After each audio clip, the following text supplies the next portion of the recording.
et je suis né en France de parents colombiens. Ça fait 2 ans que j'ai ouvert mon cœur à Dieu. Mais avant d'ouvrir mon cœur à Dieu, lorsque j'avais mes 19 ans, j'étais loin de Dieu. Et j'étais perdu comme beaucoup de jeunes de nos jours.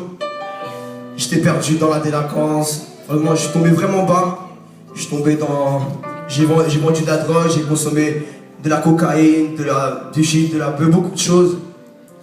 J'avais aucun principe, je me respectais pas, je respectais pas les femmes. J'étais infidèle et puis vraiment, comme beaucoup de gens de nos jours. Mais le plus beau dans tout ça, c'est que Dieu a touché ma mère, le cœur de ma mère lorsque j'avais 15 ans.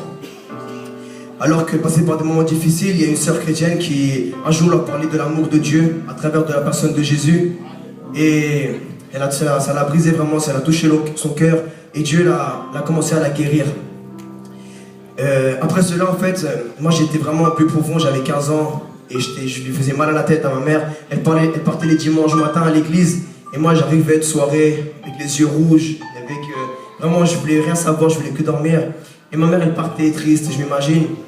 Mais ce que je vais vous partager, c'est d'une mère qui a cru aux promesses de Dieu. Elle s'est accrochée parce que, vous savez, nous, des fois, en tant que jeunes, on pense pas trop à nos mères et à nos parents. Mais en tout cas, elle a cru lorsqu'il n'y avait aucun espoir. Et ben ma mère, elle avait l'espoir. Et d'ailleurs, moi non plus, j'avais aucun espoir. Je vivais jour le jour. Et puis, pour moi, faire la fête, c'était tout, avoir de l'argent. Je voulais que ça dans ma vie. En fait, j'avais pas de rêve. Comme tout à l'heure, on a fait le chant I Believe. Et ben moi, j'avais pas de rêve en fait. Et parce que j'avais des mauvaises pensées qui me disaient que moi, je servais à rien. Que moi, j'allais être un bon à rien dans la vie, voilà. Ma mère a commencé à prier. Elle a fait des promesses. Dieu lui a fait des promesses, elle s'est accrochée. Et lorsque j'avais 19 ans, un jour, j'ai eu une bagarre. Et je suis tombé dans le coma. Et j'étais avec des potes. Et ces amis-là, en fait, c'était des gens qui avaient des pactes avec le diable. Parce que je traînais avec des gens pas très bien. Et d'ailleurs, ils avaient des amulettes. Et ils avaient fait des pactes avec le diable ils ont donné leur arme au diable. Et en fait, si on leur mettait une balle ou on leur mettait des coups de couteau, ils ne mourraient pas. Et il y en avait, ils avaient des coups de couteau et ils disaient que c'était grâce à l'amulette et au pacte qu'ils avaient fait avec le diable qu'ils les avaient sauvés. Et un jour, j'étais dans le coma, j'étais par terre, mais j'entendais tout ce qui se passait autour de moi. Et mes potes, ils voulaient me revivre, ils me mettaient des claques et moi je n'arrivais pas à bouger, j'étais vraiment dans le coma.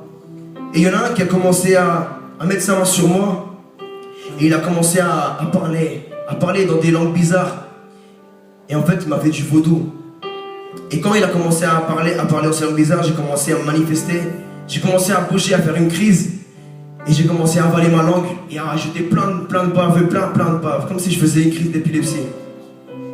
Lorsqu'il se passait tout ça, moi j'ai cru que j'allais mourir. Je me suis dit, s'il y a un Dieu, emmène-moi, parce que je sentais, j'étais en train de vivre tout. Et il y a une voix qui m'a parlé. Et elle m'a dit, rends-toi à moi comme je t'ai ramené au monde. Elle m'a dit, rends-toi à moi comme je t'ai ramené au monde. Moi j'ai pas compris sur le coup. Et je méditais, pendant qu'il m'arrivait ça, je méditais. Et il m'a dit, t'inquiète pas, j'ai tout sous contrôle. T'es en train de renaître, t'es en train de renaître. Et moi, j'avais jamais ouvert une Bible avant, je connaissais pas, j'avais juste une culture catholique. Mais vous savez, en Colombie, même les tueurs à gages, ils prient, ils vont prier, puis après ils vont tuer quelqu'un. Alors quand on voit ça, et bah, voilà quoi, on se dit, c'est quoi ce délire là? En fait, ce qui s'est passé, c'est que ce jour-là, j'ai été libre. Je suis revenu à la vie. Et quand j'ai revenu à la vie, j'ai vu tout le monde sous un autre regard. Je suis vite rentré chez moi et j'ai dit à ma mère, maman, je vais aller avec toi demain à l'église. C'est moi qui ai dit à ma mère, vous voyez le miracle de Dieu? Qu'est-ce que Dieu fait dans les cœurs des gens? Ma mère, c'est pas été une femme qui est venue me dire, allez, Jésus il t'aime, il va te changer ta vie. Il me parlait jamais. Elle disait, viens à l'église avec moi, c'est tout. Et personne ne me parlait de Jésus, moi. Je sais pas. Et Dieu, il m'a touché de cette manière-là et je le remercie. Et il touche chaque personne de manière différente. Suite à cela, en fait, pour vous dire que avant que Dieu me touche, que tu touches mon cœur, et ben j'avais pas d'espoir. J'avançais, j'avais des craintes dans ma vie, et je me sentais seul. Et lorsque Dieu m'a appelé, parce que vous savez, Dieu vous appelle, il nous appelle tous. Même lorsqu'on est dans ses chemins, lorsqu'on marche avec Dieu, il continue à nous appeler à aller plus loin dans la bénédiction avec lui pour le servir. Et là, Dieu m'a fait l'appel. Et j'avais deux choix. Soit de continuer dans la vie que je menais avec mes potes, parce que pour moi mes potes c'était ma vie, je traînais toujours avec eux.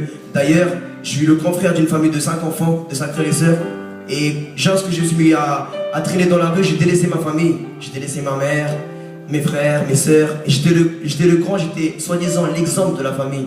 Et on ne se rend pas compte vraiment de l'impact qu'on a lorsqu'on donne l'exemple à nos petits frères et sœurs.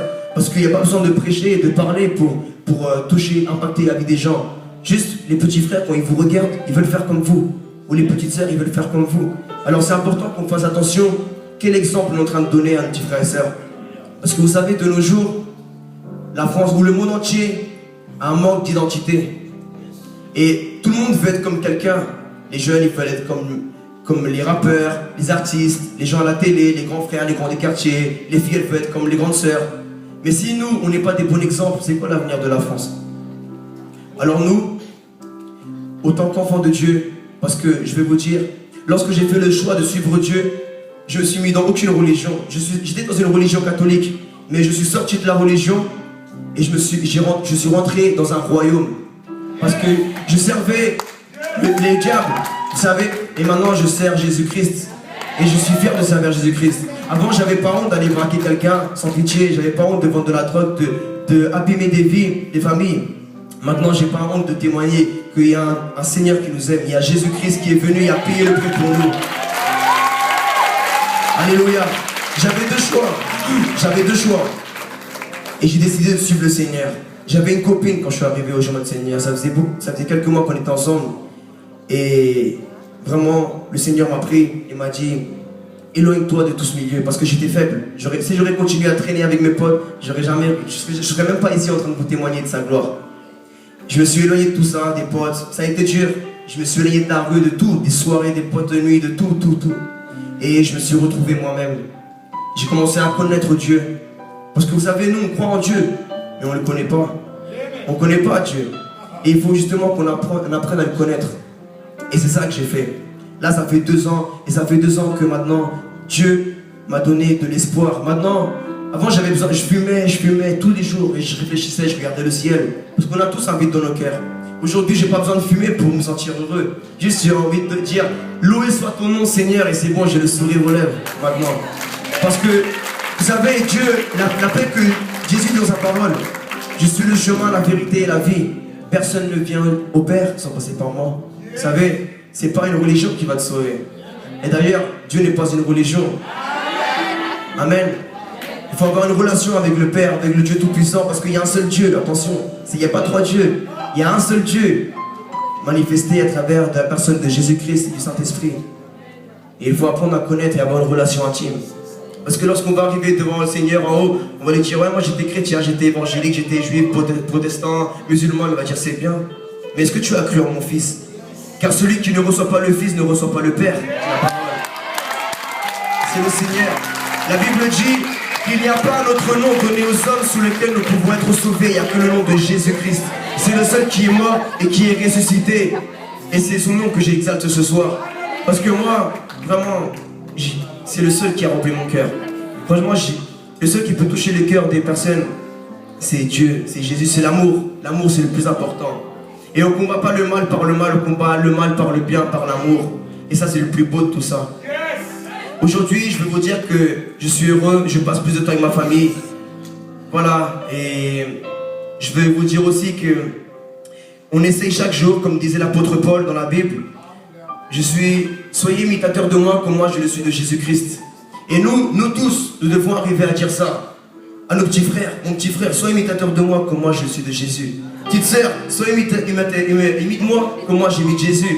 Pour que les autres te voient et voient, lui c'est un mec fidèle. Il va pas à droite à gauche. Lui, c'est pas un mec qui se pose, c'est pas un mec qui fume, c'est un mec droit. Ou une femme droite, une femme de respect, un homme de respect. Voilà, je vais vous dire que le Seigneur c'est le plus beau, c'est celui qui remplit vos cœurs. Et si vous êtes là aujourd'hui, sachez que c'est pas un hasard. C'est pas un hasard. La parole dit que c'est Dieu qui choisit. Et si tu es là aujourd'hui, c'est parce que Dieu t'a choisi. Un jour, j'étais assis à ta place, j'étais même bourré et drogué. Et moi, je sais que la parole, elle ne vient pas vite. Là, je sais que ce que j'ai en train de décréter sur ta vie, et Dieu va toucher ton cœur au nom de Jésus. Je le déclare maintenant même. Parce que je sais que la parole, elle a du pouvoir dans le monde spirituel. Je suis conscient parce que j'ai vécu. Et vous savez, dans ce monde, c'est que du mensonge.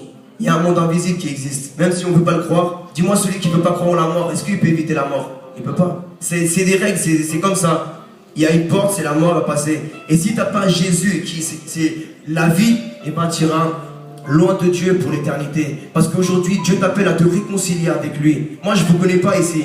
Je ne sais pas qui est ici, qui connaît le Seigneur, qui n'est pas. Parce que c'est facile de donner une apparence, mais dans le cœur, c'est tout le contraire des fois. Alors je te dis aujourd'hui, il n'y a pas une seule feuille qui tombe d'un arbre sans que ce soit la volonté de Dieu. Il n'y a pas une seule feuille qui tombe d'un arbre sans que ce soit la volonté de Dieu. Et si tu es aussi aujourd'hui en train d'écouter la parole de Dieu, c'est parce que c'est sa volonté. Et il t'aime. Et il veut te dire qu'il t'aime. Et il ne t'a jamais abandonné. Il ne t'a jamais abandonné. Et aujourd'hui, il veut se rendre vivant dans ta vie et changer ta vie, remplir ton cœur. Il veut te donner de l'espoir, de l'amour. Et il veut que tu te réconcilies avec lui à travers de la personne de Jésus-Christ. Je voudrais laisser cette parole et vraiment vous laisser en train de méditer et que vous puissiez ouvrir votre cœur au Seigneur. Je vous invite tous à fermer les yeux si vous désirez. Je ne vais pas faire un truc trop long, ne vous inquiétez pas.